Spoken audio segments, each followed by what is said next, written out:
The terrible tractors. As the sun rose the next morning, Bogus and Bunce and Bean were still digging. They had dug a hole so deep you could have put a house into it. But they had not yet come to the end of the fox's tunnel. They were all very tired and cross. "Dang and blast," said Bogus. "Whose rotten idea was this?" "Bean's idea," said Bunce. Bogus and Bunsen both stared at Bean.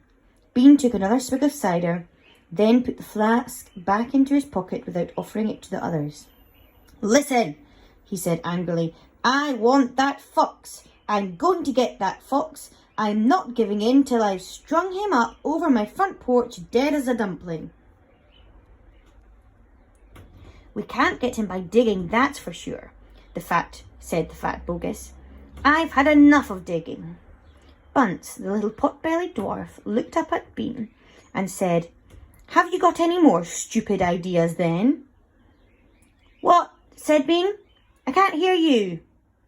Bean never took a bath. He never even washed. As a result, his ear holes were clogged with all kinds of muck and wax and bits of chewing gum and dead flies and stuff like that. This made him deaf. "Speak louder," he said to Bunce, and Bunce shouted back, "Got any more stupid ideas?" Bean rubbed the back of his neck with a dirty finger. He had a boil coming there and it itched. "What we need on this job," he said, "is machines. Mechanical shovels. We'll have 'em out in 5 minutes with mechanical shovels." This was a pretty good idea, and the other two had to admit it. "All right then," Bean said, taking charge. "Bogus, you stay here and see the foxes don't escape. Bunce and I will go and fetch our machinery. If he tries to get out, shoot him quick." The long, thin Bean walked away. The tiny Bunce trotted after him. The fat Bogus stayed where he was with his gun pointing at the foxhole. Soon, 2 enormous caterpillar tractors with mechanical shovels on their front ends came clanking into the wood. Bean was driving one, Bunce the other. The machines were both black. They were murderous, brutal-looking monsters. "Here we go then," shouted Bean. "Death to the fox," shouted Bunce.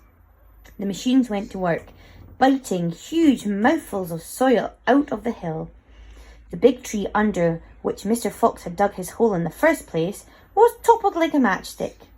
On all sides, rocks were sent flying and trees were falling, and the noise was deafening.